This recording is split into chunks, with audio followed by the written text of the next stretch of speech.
Hi guys, I'm still at Trailguide to the Body.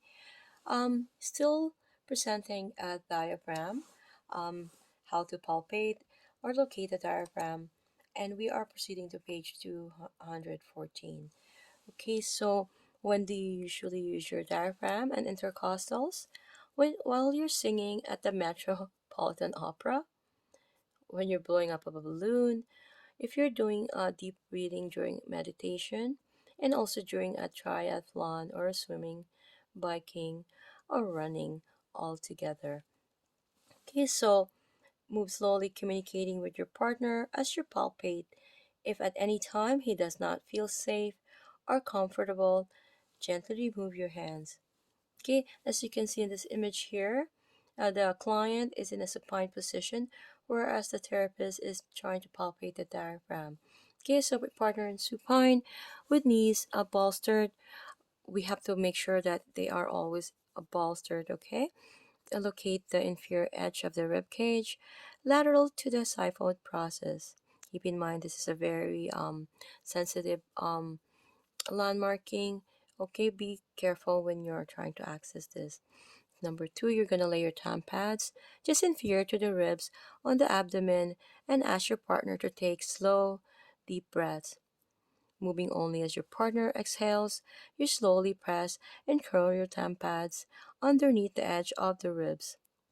During inhalation, you might not feel the tissue of the diaphragm, but you will most likely feel its contraction as it pushes other tissues into your tam pads.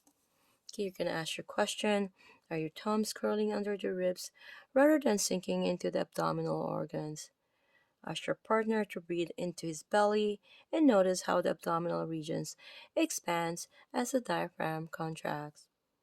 You're gonna be looking at the image here. We also have a expanded image where the therapist is trying to locate the common tendon or diaphragm.